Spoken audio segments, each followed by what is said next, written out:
Boa noite. Esse é o nosso 14º encontro do Grupo de Estudo de Direito Sistêmico. Esse encontro é para leitura e debates do livro do Bert Hellinger, A Fonte Não Precisa Perguntar pelo Caminho, sob orientação dos debates do Renato. Mas antes de passar a palavra para o Renato, eu passo para o fundador do grupo de estudo, que é o Hamilton.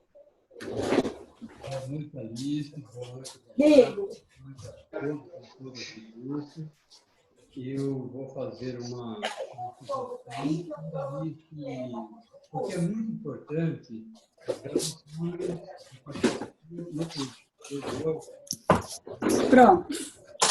compartilhamento de pessoas que já veio, pessoas novas, principalmente aqui.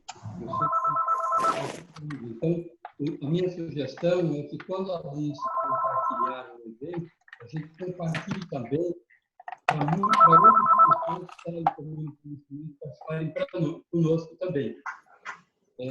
Então, agradeço a presença de todos e agora passo a palavra para o Renato, que nos vai conduzir na leitura. Boa noite a todos. É um prazer estar com vocês novamente e poder compartilhar essa linda leitura do livro do Bert Hellinger, A Fonte Não Precisa Perguntar pelo Caminho. E hoje nós vamos dar continuidade ao capítulo que nós havíamos parado no nosso último encontro, Crianças Dadas. E a leitura será feita pela Clara. Podemos seguir, Clara, por favor. Okay. Crianças dadas. Há situações em que os pais dão a sua criança e se subtraem do cuidado por ela. Isso acontece frequentemente com filhos ilegítimos. Aqui são principalmente os pais que se subtraem. Quem se retira assim perdeu o seu direito. Mais ainda, no fundo, é um crime grave. A alma reage a isso como se fosse um grande crime. Na alma daquele que não cuida de seu filho, isso atua assim. Mas não acontece somente na sua alma.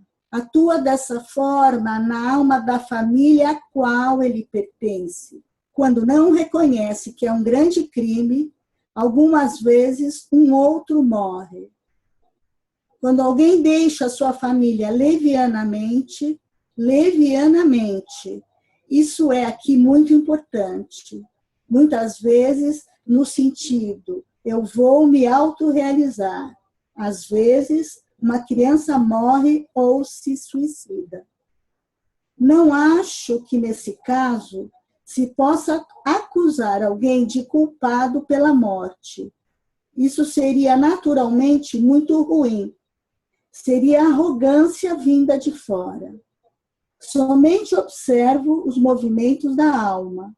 Estranhamente, esses tipos de pais se tornam algumas vezes esotéricos. Eles seguem, então, um chamado caminho espiritual e abandonam seus filhos. Crianças que ficam nessa situação encontram frequentemente apoio nos seus pais adotivos ou pais de criação. Também em orfanatos ou outras instituições.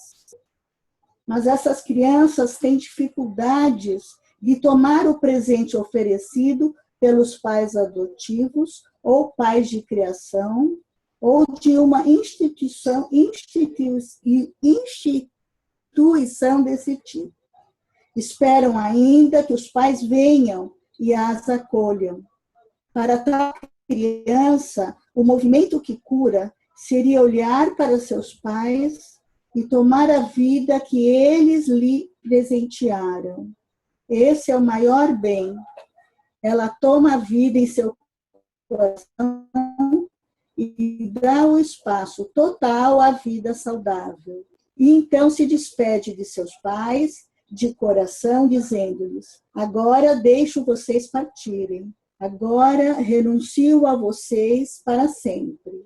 Essa é a frase decisiva para sempre. Isto é inacreditavelmente doloroso. mas é uma dor que cura. Para a criança, é como se seus pais estivessem mortos.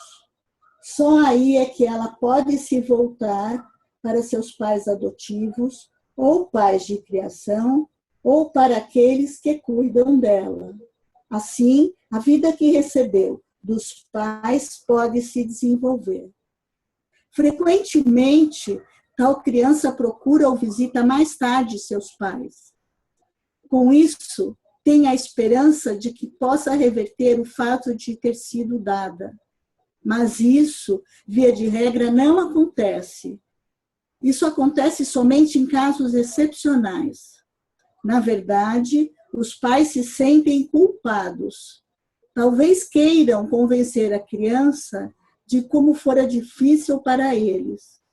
Então, ficam como pequenas crianças que se deixam cuidar pelos seus filhos, como se esses fossem os pais para eles, como se não tivessem sido eles os grandes, e a criança, a pobrezinha, que não pôde se defender.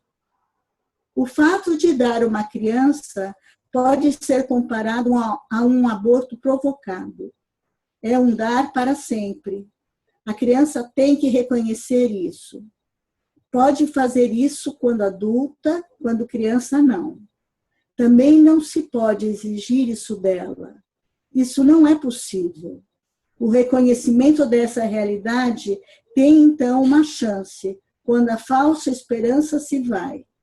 O famoso Dante escreveu uma comédia, até mesmo uma divina comédia. Nela, ele descreve a entrada para o inferno, ou até mesmo sob a entrada para o céu. Esta é a frase: quem entrar aqui, abandone toda a esperança, porque essa esperança é falsa. A expiação. Participante: como é que você chegou à conclusão de que a mãe tinha sido culpada da morte? Vem do fato de que deu a criança? Para mim, isso não explicaria totalmente. Hellinger: o filho dela tinha o mesmo nome da criança dada. A alma não perdoa quando uma mãe dá uma criança. O sistema também não perdoa isso. Então, existe uma necessidade de expiação. Naturalmente que a mãe tem necessidade de expiação, mas o outro filho, que recebeu o nome da criança dada, ele mesmo foi embora como a criança dada. Minha imagem foi essa, que fez isso pela mãe. O olhar da mãe dirigido para o céu foi o decisivo, foi o sinal pelo qual me orientei nesse momento. Segredos de família. Participante: há pouco foi feita uma alusão a segredos de família. Gostaria muito que o senhor ainda dissesse algo sobre isso. Hellinger: com relação aos segredos de família? Participante: como se deve proceder nesses casos? Hellinger: existem segredos familiares que precisam ser preservados, não são da conta dos filhos. Tudo aquilo que toca o relacionamento íntimo dos pais ou alguma culpa deles não é da conta dos filhos. Por exemplo, os filhos não devem investigar o que os pais fizeram. Para que fazer? Se descobrirem algo, o que dirão? Vão perguntar aos pais: o que é que vocês fizeram? E se colocam numa posição de grandes, como se tivessem direito a isso. O terapeuta preserva tais segredos dos filhos. Não se deixe envolver nisso. Existem segredos de família que precisam vir à luz. Por exemplo, pessoas que pertencem à família, mas não foram respeitadas e reconhecidas, ou foram esquecidas, como irmãos que faleceram cedo. A criança pode saber disso, precisa saber disso. Quando se traz isso à luz, tem um efeito que cura. A primeira pergunta que um terapeuta se faz no trabalho com as constelações familiares é a seguinte: quem está faltando e quem deve ser incluído? Quando os representantes dos membros da família são posicionados, pode-se ver frequentemente que alguém está faltando. Quando, por exemplo, todos olham em uma direção, alguém está faltando na frente deles. Então se procura quem é, e quando essa pessoa é colocada na frente deles, eles encontram a paz. Pessoas deficientes na família. Uma criança deficiente. Quando os pais têm uma criança deficiente, esse fato muitas vezes tem o mesmo efeito que o falecimento precoce de filhos. Os pais então se separam e se afastam porque secretamente se censuram ou censuram o outro por causa dessa deficiência, como se fossem culpados.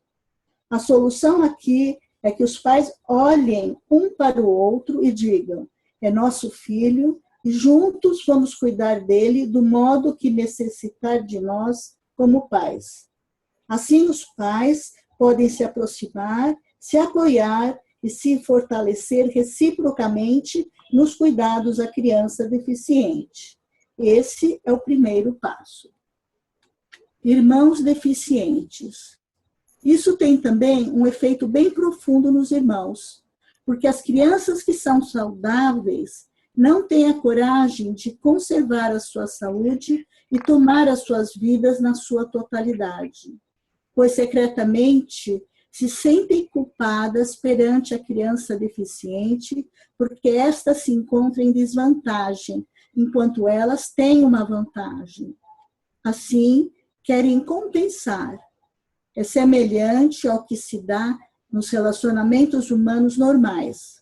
Quando alguém recebeu algo, quer dividir ou devolver algo para aquele do qual recebeu, para que se restabeleça o equilíbrio. Essa experiência básica da necessidade de compensação também é transferida para tais situações. Mas aqui tem um efeito especial. A pessoa se sente melhor quando não está bem, porque essa necessidade de compensação existe e é atendida. A solução aqui está num nível superior. A criança saudável diz para a criança deficiente: você é deficiente e eu sou saudável. Toma a minha saúde como a recebi e respeito-a como um presente. Mas deixo você participar dela. Se você precisar de mim, estarei sempre ao seu lado. Então, a criança saudável pode ficar com a sua vantagem e, ao mesmo tempo, deixar a criança deficiente participar dela. Essa é uma compensação num outro nível. Isso deveria ser considerado aqui. Participante. Me pareceu que o senhor trata a existência de uma criança deficiente na família como um caso de morte ou como um golpe do destino. Está correta a minha impressão? Ou como o senhor vê a deficiência com relação a outros acontecimentos? Hellinger, a sua impressão está certa. Trato isso quase assim, mas não totalmente. É que através do desnível entre os ganhos e perdas, ou vantagem e desvantagem, nasce um sentimento de culpa naqueles que têm vantagem. Se existe uma criança deficiente numa família, via de regra, os outros irmãos não têm coragem de tomar a sua vida e seu destino em sua plenitude. Tentam compensar limitando as suas vidas. Se observamos isso exatamente, adiciono um peso para a criança deficiente, porque ela é, por assim dizer, culpada de que os outros se limitem. A solução é que digam ao irmão deficiente: eu me curvo perante o seu destino e perante você que o carrega. E eu me curvo perante o meu destino. Respeito o seu e o meu. Toma a minha vida como ela me foi dada e deixo a sua como lhe foi dada. Mas sempre serei seu irmão ou sempre serei sua irmã. Pode contar comigo sempre que precisar. Então, a criança deficiente fica livre para se desenvolver. A criança saudável também pode fazer do seguinte modo: desenvolver-se ao mesmo tempo com o irmão deficiente ao seu lado. Faz isso, por assim dizer, conectado com esse irmão e tira a força dessa ligação. A criança deficiente tem, então, participação na boa vida de seu irmão saudável e em seus bons atos. Ai, é tanto amor, né, Renato? É lindo. Muito amor. É lindo. Crianças vítimas da talidomida. Participante. Com relação às crianças cujas mães ingeriram talidomida, é muito mais difícil a censura. Continua válido o que o senhor disse, de maneira geral, sobre deficiências? Hellinger. Se a mãe estivesse consciente do efeito da talidomida e mesmo assim a tivesse ingerido, então a censura seria justificada. Mas se não, isso não vem ao caso. Toma-se isso como destino. Todos tomam isso como destino. A criança deficiente diz: toma minha vida por esse preço. E os pais podem dizer à criança: demos-lhes a vida e você pode tê-la por esse preço. Isso promove a paz na família. Um companheiro deficiente, participante. Quais as consequências de uma deficiência que aparece no decorrer de um relacionamento? Hellinger. Depende se apareceu bem no início do casamento ou se manifestou mais tarde. Por exemplo, quando se constata que um dos cônjuges não pode ter filhos e o outro quer tê-los, então aquele que não pode ter filhos não pode segurar o outro, precisa liberá-lo. Se for uma deficiência, por exemplo, que sobrevém após um acidente de automóvel, então é apropriado que aquele que tem saúde assegure ao outro: fico com você. Nisso existe força. Isso é parte do contrato. Nós pertencemos um ao outro e ficamos juntos também em tempos difíceis. Isso é o certo. Se a deficiência é tão grande que não é mais possível o casamento, então podem se separar. Um exemplo que vivenciei foi o seguinte: o marido acidentou-se caindo de um cavalo e sofreu uma lesão cerebral, tendo que ficar permanentemente internado e não estava mais em pleno gozo de suas faculdades mentais. Aconselhei a mulher a dizer ao marido: eu te amei muito e te respeito, e você será sempre o pai de nossos filhos.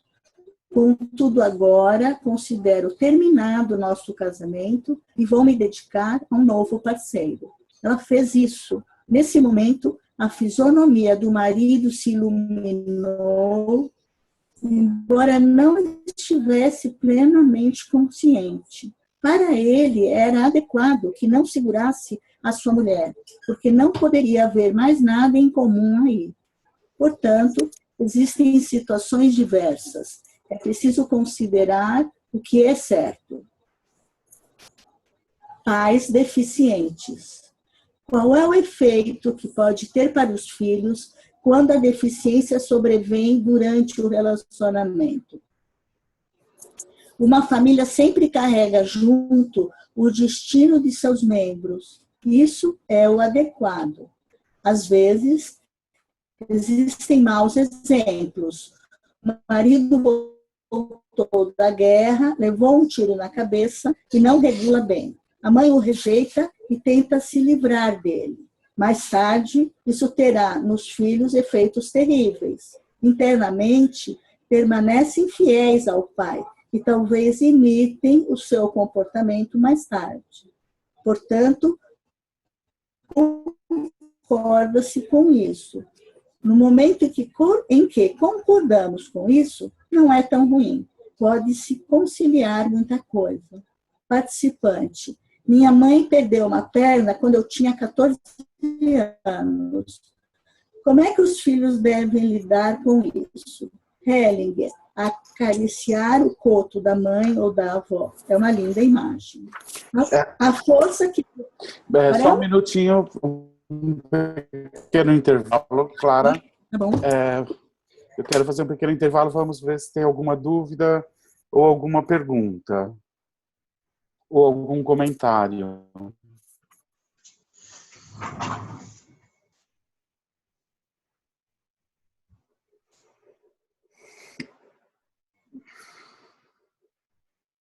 Não, né, Alice? Não. Aliás, se durante a leitura alguém tiver alguma dúvida, já pode sinalizar no chat, só para a gente ir se organizando. Perfeito. Então vamos continuar. Obrigado, Alice. Vamos continuar, Clara. A força que provém de uma deficiência. Frequentemente, a sociedade, o meio em que vivemos, compadece-se dos pais que têm um filho deficiente, como se tivessem tido uma má sorte. Mas quando se olha uma família que lida com uma criança deficiente e vê as forças que são liberadas nessa família, amor, brandura e também disciplina, então se vê que essa criança deficiente significa algo especial para essa família.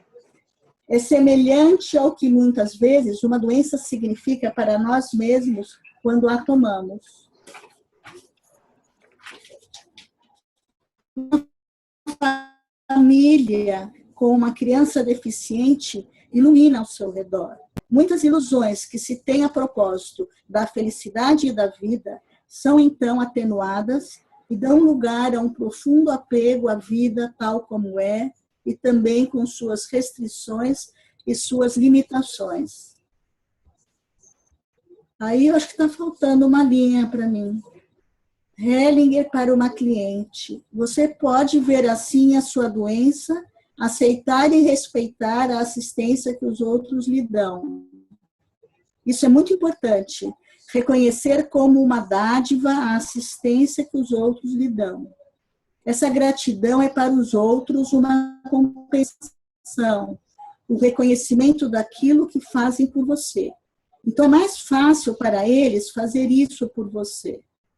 Se você fizesse reivindicações, não poderiam mais fazer isso de coração. Isso seria ruim. Então isso não é importante somente para você, mas para aqueles que cuidam de você. Algumas vezes pode também ficar um pouco melhor. A ordem de origem. Quando a ordem de origem não é reconhecida, por exemplo, a sequência dos irmãos, pode se originar uma grande desordem e, algumas vezes, esquizofrenia. Quando uma criança toma o lugar que lhe cabe, ela se sente em ordem. Não se sente menor se antes tiver tomado uma posição superior, mas simplesmente certa. Os irmãos mais velhos tampouco são maiores em seus lugares, mas eles têm uma precedência na ordem. A criança possuída. Participante. Conheço alguém que teve alguns surtos psicóticos e tinha a tendência de se ocupar com imagens de diabos. Ele dizia, alguém incorpora o mal. Nisso se referia aos ensinamentos da Igreja Católica. O que se poderia dizer aqui? Hellinger, descobri algo sobre o diabo. Em um grupo de terapeutas para crianças, foi relatado que um garoto se comportava de maneira que fazia suspeitar estar possuído pelo diabo. Não se podia explicar de outro jeito. Eu disse a eles que o diabo é, na maioria das vezes, alguém da própria família. Nós procuramos pelo diabo nessa família. O jovem tinha sido adotado por uma mulher que havia abortado 7 crianças só para irritar o marido. Em vez de ter compaixão pela criança, os terapeutas tinham pena da mãe e achavam que precisavam e poderiam ajudá-la. Olhei para o jovem, meu coração estava com ele. Com relação à mulher, estava claro, deveria deixá-la com o seu destino e as consequências de seus atos. E não podia deixar a criança com ela. Ela precisava sair daí. Portanto, quando se acha que o diabo está fazendo as suas, geralmente uma pessoa assim, chamada boa ou coitada, que é a má. E quando se procura pelo diabo, o encontramos geralmente com os anjos. As pessoas mais cruéis se apresentam frequentemente como as mais piedosas, ou as mais piedosas são frequentemente as mais cruéis. Elas têm pouco coração. Espancamento em substituição. Participante. Gostaria somente de perguntar como é que o senhor disse imediatamente quem foi espancado pelo pai, a criança ou a mulher? Como foi que o senhor reconheceu isso de imediato, na configuração ou qualquer coisa que seja? Hellinger, acho que o velho Freud já disse, quando o marido espanca a criança, quer frequentemente espancar a mulher.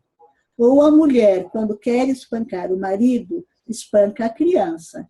Isso pode ser visto frequentemente. Richard Wagner escreveu, por exemplo, Encanto dos Nibelungos. Aqui se vê que Wotan tinha brigado com a sua mulher Fricka e a mulher, por vingança ao marido, mata seu filho. E Wotan, por vingança à sua mulher, mata aquele que tinha matado seu filho. Eles se vigam, por assim dizer, nos pequenos. Então, Wotan fica com raiva de sua filha. Isso é mais fácil. Em vez de ficar com raiva da sua mulher, fica com raiva da filha. Essa dinâmica familiar está expressa em Encantos dos Nibelungos de uma forma magnífica. Quando é que um pai está disposto a cuidar de seus filhos depois do divórcio? Participante. O que significa isso? Você diz que a criança pertence, evidentemente, ao pai, mas como é quando a criança luta anos a fio para ir para o pai, mas o pai não quer isso? Ela também não quer mais ficar com a mãe. Hellinger, posso revelar um segredo. Como é que se pode levar o pai a tomar o seu filho? Devo fazer isso quando a mãe o respeita. Participante. A mãe respeita o pai? Hellinger, sim. E quando respeita o pai em seu filho ou em sua filha? Honrar os pais. Nunca é demais honrar. Como liberta honrar os pais. E como é de pouco valor quando nos aproximamos desses vínculos profundos com julgamentos morais. Quão pouca justiça é feita à realidade. Honrar ou se submeter? Participante. Como é com a reverência e a submissão? Onde começa uma coisa e onde termina a outra? Onde estão as correlações e como se deve lidar com isso?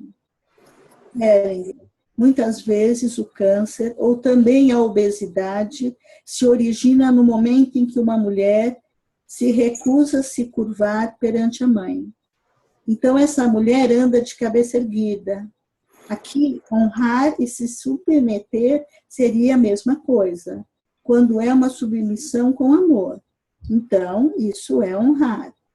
Frequentemente, a submissão é vivenciada da seguinte forma: quando alguém quer algo de mim e eu dou, preciso renunciar à minha dignidade. Mas aqui se trata de que alguém finalmente concorde com o seu destino, assim como é. Em grande parte, o nosso destino é determinado através de nossos pais. De nossos pais, temos o que somos e também o que nos falta.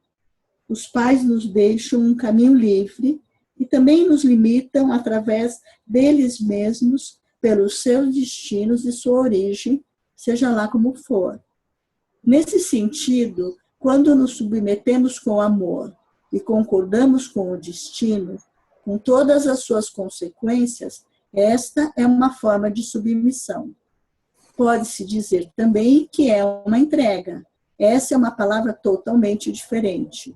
Dessa entrega vem a grandeza. Quando alguém consegue honrar seus pais dessa forma, pode-se colocar ao lado deles no mesmo nível e, ao mesmo tempo, libertar-se. Portanto, na prática, é justamente o contrário daquilo que tememos que possa acontecer quando nos submetemos. Outra participante. Tenho ainda uma pergunta adicional. É também da mesma forma para o homem que deva se curvar perante o pai? Hellinger, a reverência principal é sempre perante a mãe. Participante, também para o homem? Hellinger, também para o homem. Honrar a mãe, isso é o mais difícil e o maior. Mas é claro que uma criança precisa se curvar também perante seu pai. Mas a reverência principal, a reverência necessária é perante a própria mãe. Ok, vamos dar um intervalinho. E Alice, alguma pergunta? Sim. A Rosa Maria perguntou. Ela tem duas perguntas. A primeira é sobre adoção. Quando uma mãe entrega seu filho para adoção por falta de condições financeiras, como fica isso para a mãe adotiva que não pode ter filhos e por isso adota? Fluxo do amor interrompido? Culpa?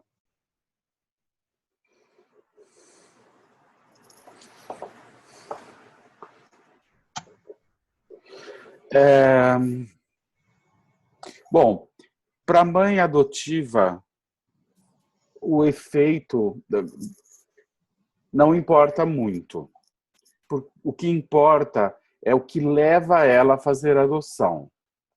Então, assim, a forma ou o motivo pelo qual a criança foi dada, isso pode ter um grande efeito para a criança. Para os pais que adotam, o mais importante é o que os movimentam nesse movimento da adoção.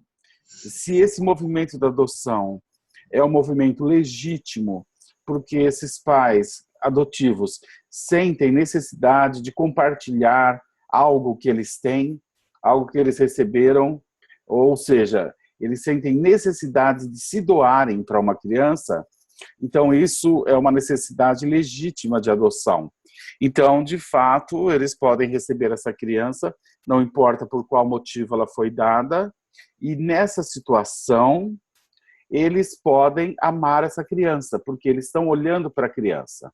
Agora, se esses pais adotivos o fazem, esse movimento de adoção, não olhando para a criança, e sim por uma necessidade pessoal, como, por exemplo, substituir um filho que morreu, como, por exemplo, por ter um capricho, porque tem algumas meninas e quer ter um menino.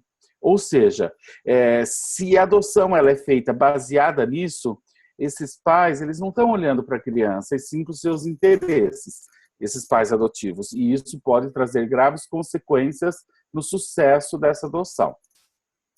Então, na verdade, o que é importante dentro desse processo para os pais que adotam é que esse impulso pela adoção ele seja realmente legítimo.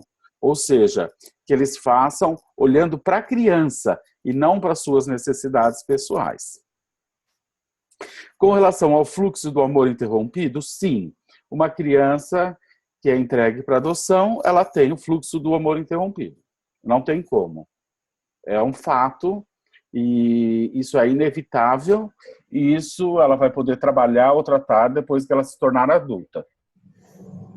Com relação à culpa, é culpa de quem ou em relação a quê? Os pais que dão a criança? Sim, os pais que dão a criança, eles basicamente perdem o direito do amor dessa criança, né? Ou seja, de uma forma geral, quando os pais entregam uma criança para adoção, eles perdem o direito sobre essa criança. Embora essa criança continue devendo a esses pais, né, um amor não, desculpa, uma gratidão pela vida. Então, a criança adotada, ela não deve mais amor aos pais, ela deve simplesmente gratidão pela vida dos pais biológicos. Tá? Agora, eu não sei se essa culpa que ela se refere aqui é em relação aos pais biológicos. É isso, Rosa? Você está se referindo aos pais biológicos?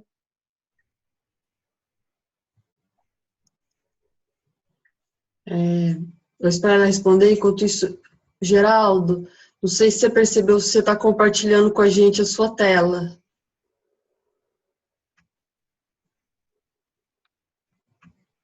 Ai, voltou. Pronto.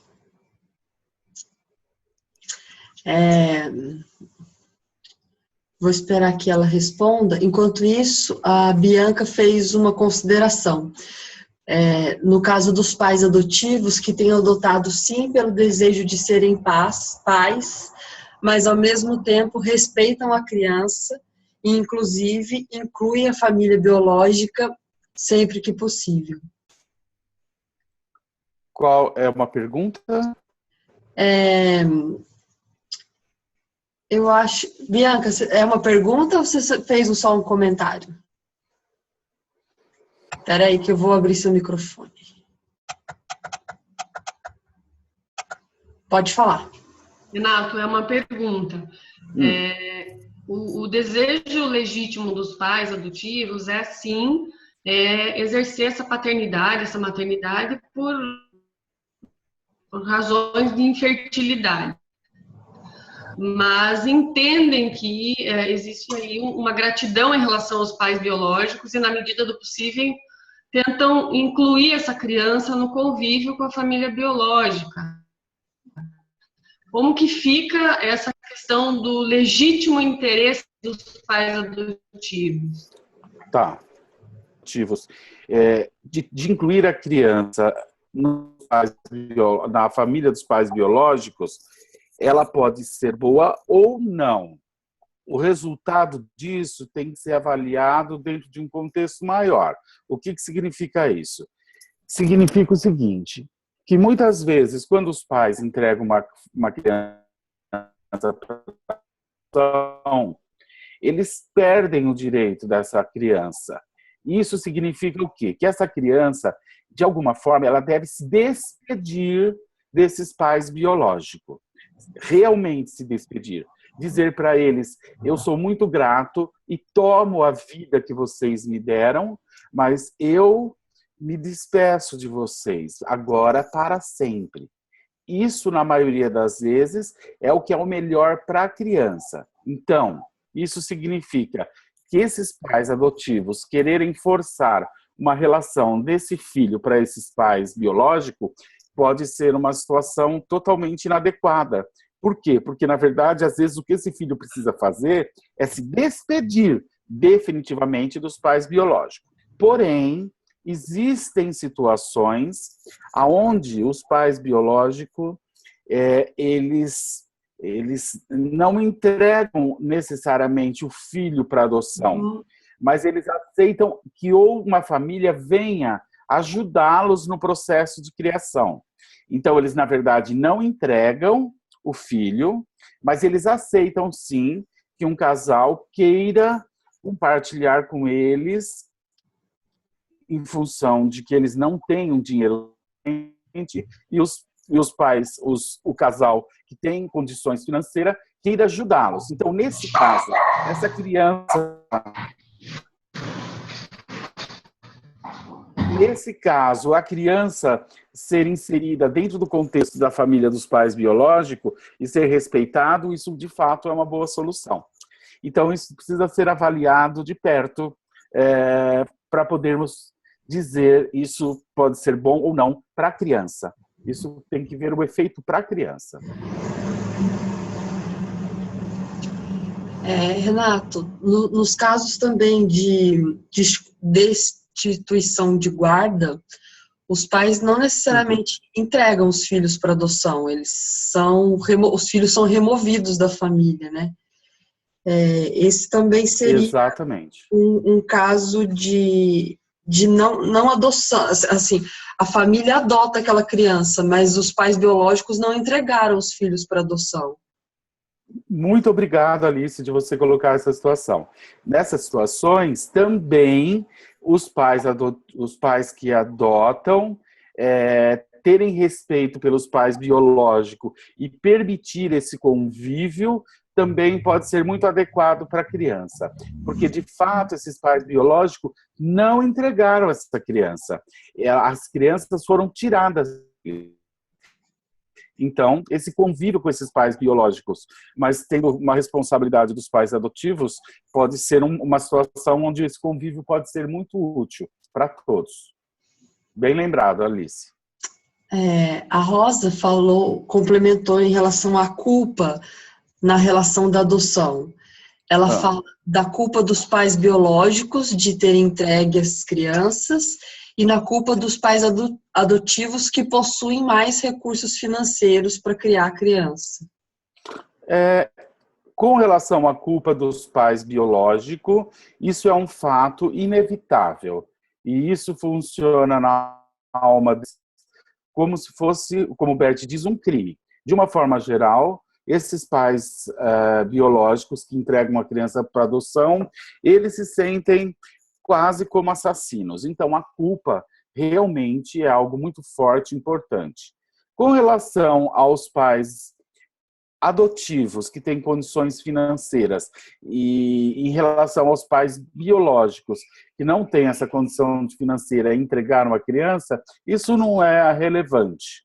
Não é relevante porque não existe culpa ao fato dele ter condição financeira, não existe injustiça nisso para a alma, o fato deles terem uma condição financeira melhor do que a outra pessoa. Na alma, isso não tem efeito algum, porque não tem nada não é uma desordem isso. Tá. Eu estou fazendo todas as perguntas sobre adoção, mas depois eu volto dos outros temas. Não estou na ordem das perguntas, mas estou pelo tema. A Marisa perguntou: como podemos olhar para irmãos que um é biológico e o outro é adotivo? Como os pais podem lidar? E ela também falou que não entendeu direito o que você falou sobre a destituição do poder de família, né? Que é a retirada dos filhos da família. Tá. Bom, os pais que têm um filho adotado e que têm um filho biológico, eles deveriam olhar para essas crianças da mesma forma. Eles deveriam amá-los da mesma forma.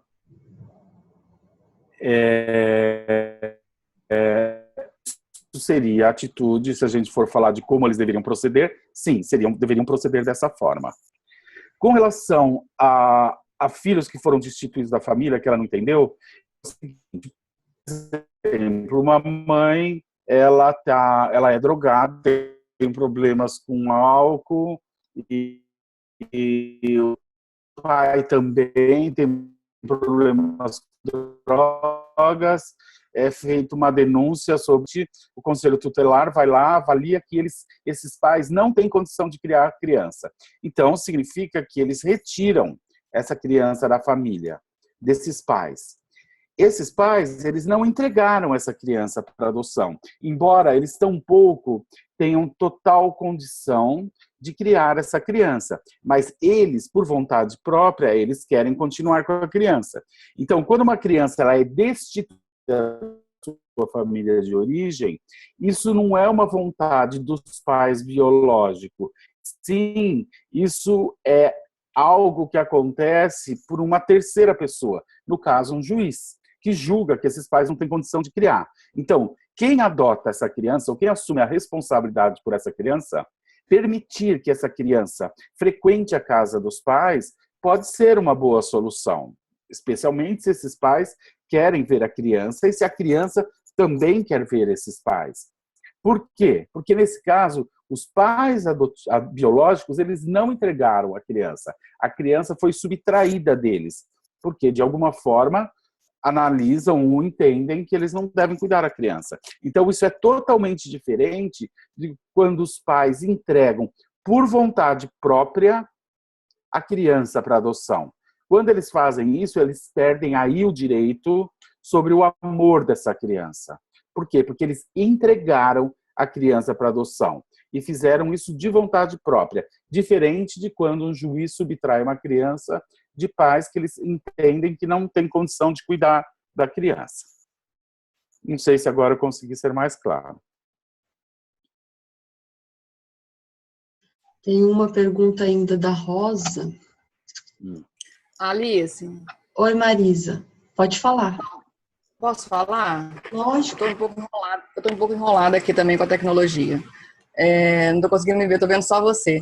Mas então, Renata, eu queria colocar essa questão da destituição do poder familiar, porque assim, eu trabalho também com isso, né? E na maioria dos casos que a gente vê, os pais não entregam os filhos para adoção, né? Normalmente os filhos são tirados porque eles sofrem denúncia, né? E muitas vezes são ligados a drogas e vivem de maneiras que eles mesmos não podem se cuidar e não têm condições de cuidar dos filhos. E eles não concordam muitas vezes com essa adoção. Eles dizem que vão tentar melhorar, né? Vão tentar se tratar, mas eles não conseguem, até que a justiça entende que a criança não pode ficar esperando, né, esses pais se reabilitarem para acolher essas crianças, então elas vão dadas em adoção. E muitas vezes tem a resistência desses pais, né? Então eu fico pensando assim, como que fica isso para quem recebe essas crianças, entende? Onde não houve a concordância desses pais e sim da justiça. Complicadíssimo. Aí sim esses pais... E é a maioria dos casos. Tá. Aí é complicadíssima. A tendência que essa adoção seja um fracasso é muito grande. Quem está falando é a Marisa. Então, é complicadíssimo, Marisa. Por quê? Porque esses pais biológicos, eles se revoltam com isso e a criança, ela vai estar identificada com isso também. Então, os pais adotivos que recebem essa criança não vão ter essa criança. E a tendência é que essa criança se revolte profundamente com esses pais adotivos, porque ela, de alguma forma, sente que ela está no lugar errado. Por quê? Porque como os pais biológicos não aceitam isso, a criança, também não pode se desligar disso. Então, esse tipo, eu pessoalmente, eu não concordo com esse tipo, com esse processo, com essa forma. Eu acho que a forma que poderia ser mais saudável a nível sistêmico seria que esses pais adotivos assumam a criança, mas por amor à criança e ao mesmo tempo assumem a responsabilidade sobre ela, eles levam e dão acesso a essa criança aos pais biológicos, mas permanecendo eles o responsável pela criança, mas sem negar a essa criança e aos pais biológicos essa relação. Aí sim existe uma chance disso ter sucesso. Por quê? Porque esses pais adotivos, eles estão respeitando as dificuldades dos pais biológicos e essa ligação de amor entre o filho e os pais biológicos.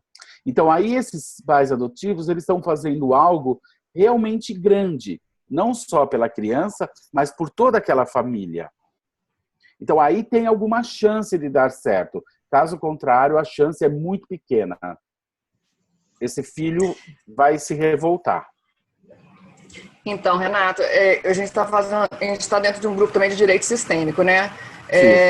E aí, o que eu tô trazendo aqui é o meu dia a dia, né? Perfeito. E é como a justiça procede, né? Essas crianças, a maioria delas, né? Elas são retiradas dos pais, muitas vezes eles podem até não visitar, mas concordar com a adoção, a maioria muitas vezes não concorda. E a destituição do poder familiar fica sendo representada pelo Ministério Público, né? Pela Defensoria, se arrasta anos e anos a fio, né? Até que se veja que nada aconteceu e as coisas se dão dessa forma, né? Dificilmente os pais entregam voluntariamente os seus filhos para... Muito difícil, embora tenham muitas campanhas para isso, mas a maioria não. A maioria é feita de forma compulsória. O que eu digo é que aí, nesse nicho, existe um grande trabalho sistêmico a ser feito. As pessoas que atuam dentro dessa área e que desenvolverem um trabalho sistêmico, eles vão poder acrescentar algo incrível dentro desse nicho, porque é uma área de conflito entre os pais que não querem entregar os seus e a justiça que usa a força. Então, a justiça, quando ela força o problema, ela está empurrando o problema lá para frente, porque essa criança, ela vai se revoltar. Então, quando você retirou os pais da criança, os pais biológicos, sem o consentimento deles, isso funciona quase como um roubo da criança. E a criança, ela vai se revoltar. Então, agora, ela não vai ser mal cuidada pelos pais biológicos, porque tá bem, ela vai se revoltar com o futuro para essa criança vai ser bastante complicado.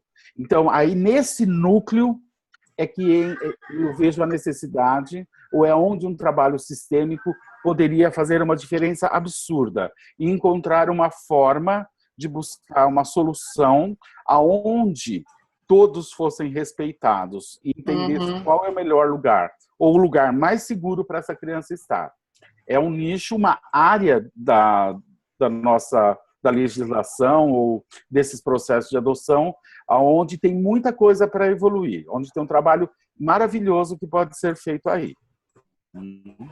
Então, Renato, posso fazer mais uma colocação? Sim. Então, um pensamento, assim, mesmo você disse ainda há pouco, sobre os pais, a intenção dos pais em olhar para a criança, primeiramente, antes de olhar para eles, né? Assim, a prioridade seria a criança. Assim, a justiça também entende, né, que tudo deve correr pelo melhor interesse da criança e que os filhos não são propriedade dos seus pais biológicos. Então, então aí vem a lei, a justiça como pai, né, o pai maior, né, a lei que tem que interditar esses pais. Então, se o interesse é da criança e os pais não atendem aos interesses daquelas crianças, né, a justiça não permite esse destino, vamos dizer assim, né, que essas crianças ficam entregues a esse destino. Eu entendo, mas o que a justiça talvez não observe é qual é a consequência quando essa criança cresce. Talvez falta a justiça olhar para as consequências disso, para o desenvolvimento e quais são os resultados disso depois que essa criança cresceu. Então, talvez a justiça se surpreenda ao ver os resultados disso. O que eu quero dizer com tudo isso é que talvez existam melhores soluções, ou a forma de fazer isso pode ser mais eficiente para o futuro real da criança. Porque o futuro real da criança vai depender de tudo isso. Não adianta só afastar ela dos pais drogados. Se esses pais não tiveram de acordo com isso, ela vai sofrer do mesmo jeito. Tá bom, querido. Obrigada. Semana que vem eu falo sobre os irmãos, porque tem muita gente querendo fazer pergunta. Obrigada, Renato. Obrigada. Preciso ver os outros. Então, Alice... A Rosa tem uma pergunta. Ela fala sobre uma constelação que foi feita e foi percebido que houve um aborto antes dos 2 filhos. Não ficou claro se o aborto foi feito pela mãe ou se esse aborto pertencia ao passado do pai desses filhos. A mãe não confirma e a mãe acredita que nunca abortou. Como fica para os 2 filhos nesse caso?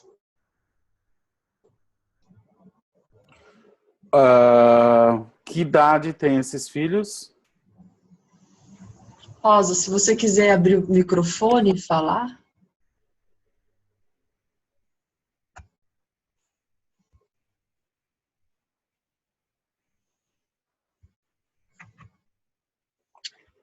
Então, 39 e 40 anos. 39 e 40?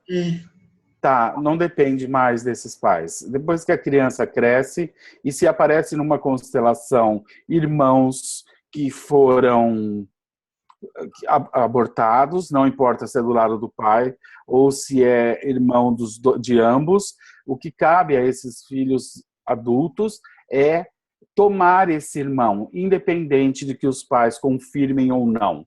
Eles podem o fazer pessoalmente, eles não dependem de que os pais o façam. Se eles o fazem e tomam esse irmão abortado no coração, isso basta para eles. Isso pode preencher algo necessário para eles. Não depende mais dos pais. Já são adultos. Uhum. A Cláudia tem uma pergunta sobre o que a gente leu a respeito da deficiência. Ela pergunta se a epilepsia e a esquizofrenia podem ser consideradas deficiências para os fins de que o Bert falou.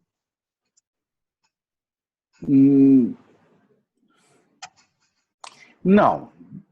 Epilepsia é uma doença e pode ser revertida e tratada e curada. Ela não pode ser considerada uma deficiência, ela é uma doença, tá?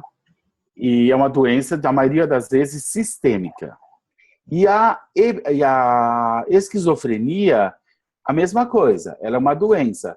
Ela pode causar limitações a uma pessoa se ela for, e de uma forma maltratada. O que significa isso? Se a gente pega um caso de esquizofrenia no início do processo, isso pode ser tratado, isso pode ser curado. Então, sobre esse aspecto, isso não pode ser considerado uma deficiência, porque é um problema sistêmico. Agora, se a esquizofrenia ela já está implantada e a pessoa vive isso por muitos anos, isso é possível de ser revertido, mas consegue-se bons resultados, mesmo que nós não podemos reverter o quadro. O que significa bons resultados? A pessoa estar muito mais calma, a pessoa muitas vezes conseguir voltar a ter uma vida profissional, começar a ter um trabalho de fato, mesmo que ainda tenha algumas limitações.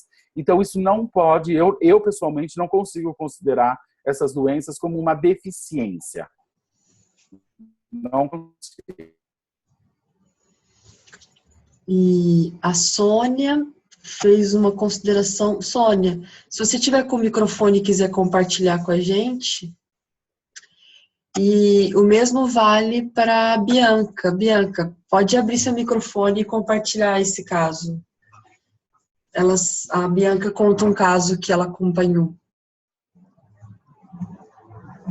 Na verdade, essa criança que eu relatei, o casal, Renato, entregou a criança para o casal, ainda a mãe grávida, e considerou com os pais adotivos que a única coisa que eles queriam dos pais adotivos é que eles pudessem manter um certo contato com a criança.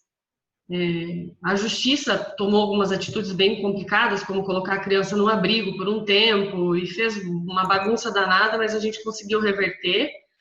E hoje essa criança foi legitimamente adotada por esse casal, e o casal cumpre, então, esse contato com a família biológica, e hoje até o casal considera que eles ganharam não só uma filha, mas uma família.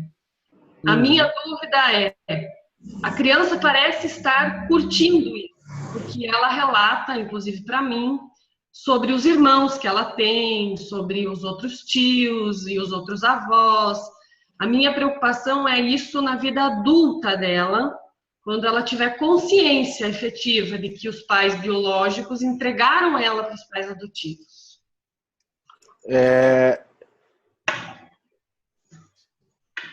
Eu acho que o que vai importar nisso é o fato dela crescer convivendo com todos e recebendo amor. É isso que vai contar. Lá na frente, ela vai se deparar com essa realidade, mas isso não é mais importante. Por quê? Porque esses pais biológicos, eles fizeram questão de manter o contato. E essa criança vai ser amada por esses pais biológicos. Então, eu acho que é isso que vai pesar lá na frente. E não acredito que isso vai trazer grandes problemas. Não acredito. Obrigada. Oi, a Sônia. Estão me ouvindo? Sim. Sônia? Oi. Oi, Sônia, estou ouvindo. Fala, querida. Eu só comentando sobre esse nosso sistema em que se tira a criança compulsoriamente. Não olha-se para a criança, mas deixa os pais excluídos, né, nesse nosso sistema. Então, o que talvez a gente tenha esperança é que agora o direito sistêmico está surgindo no Brasil, né? E quem sabe lá no futuro possa se olhar também os pais. E aí buscar um jeito de que esses pais possam ser cuidados também para chegar a um ponto de ficar com essas crianças, né? Então, acho que essa é a nossa esperança. Sim, eu acredito que o direito sistêmico pode trazer grandes e profundas mudanças em todo esse processo e na forma como isso vem sendo feito. E é incrível como isso pode fazer mudanças. Essas mudanças só podem ser feitas, como a Sônia está dizendo, quando nós incluímos no nosso olhar todos aqueles que pertencem ao sistema. Muito bem lembrado isso, Sônia. E, ao fazer isso, a possibilidade que nós temos é de resolver essas questões a longo prazo e não provisoriamente, como muitas vezes é feito num processo de adoção que se resolve provisoriamente a situação, mas não resolve-se profundamente, porque depois essas crianças que foram adotadas em circunstâncias não muito boas, elas se tornam um problema sério, inclusive, para os pais adotivos, um problema sério também para a sociedade. Então, as soluções para isso, elas deveriam ser mais profundas. Só que para chegar em soluções mais profundas, é necessário se desenvolver um olhar mais amplo, muito mais sistêmico, e não apenas cumprindo as leis. As leis são importantes e necessárias de serem cumpridas, mas hoje, com esse recurso da constelação, que nos permite olhar para isso dentro de uma dimensão muito mais profunda, eu acredito que soluções mais eficientes, profundas e duradouras possam advir desse novo olhar. Então, eu acredito que o direito sistêmico vai trazer grandes, ou pode trazer grandes e profundas mudanças nesse processo, tornando eles muito mais eficientes. Né? A Marisa perguntou, Renato, cadê seu livro? Vai estar saindo, até dezembro acho que sai. Qual que é o título? Já tem o título definido? Tá quase, tá quase.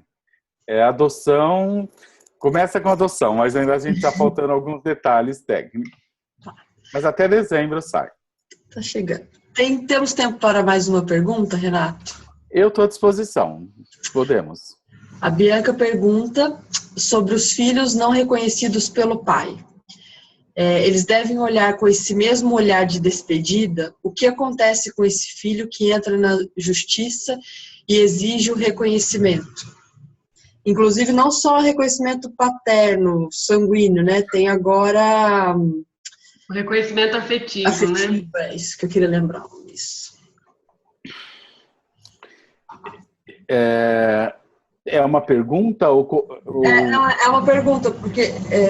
boa pergunta, Bianca. Assim como uma mãe entrega o filho à adoção, tem aquele pai que não reconhece o filho. O processo inverso, né? Uma mãe não tem como não reconhecer um filho geneticamente, então ela entrega para adoção. O pai pode dizer, esse filho não é meu. E assim como a mãe que entregou o filho para adoção, esse filho se despede da mãe biológica, se esse filho deve se despedir do pai biológico que não o reconheceu como pai. Sim, deveria. Deveria. E esse filho que agora, depois, busca esse reconhecimento ou força ele está permanecendo infantil. E ele vai ficar aprisionado, totalmente aprisionado nessa relação. O que seria saudável para ele seria, se você não me reconhece como filho, eu me despeço de você para sempre. Isso liberta esse filho e vai dar a possibilidade para ele de um recomeço. e ele aceita esse destino, e isso vai trazer a ele força. Porém, se ele não aceita esse destino e quer se vingar desse pai que não o assumiu, ele vai permanecer infantil e aprisionado nessa situação. Porque se o pai paga X pelo desafeto, pelo afeto não dado por essa criança, isso resolve o quê para ele? Nada. Nada. Não é uma solução, não é uma boa solução. Isso não liberta esse filho. Ele vai lá e se vinga, abre um processo e cobra dinheiro, e ele pega o dinheiro. O que ele faz com isso? Nada. Ele continua no vazio, ele continua revoltado. A solução Renato, só interrompendo. É se despedir. Interrompendo um pouquinho, eu tenho um caso, por exemplo, de um filho adulto já, que ele, inclusive, foi reconhecido no registro pelo pai afetivo.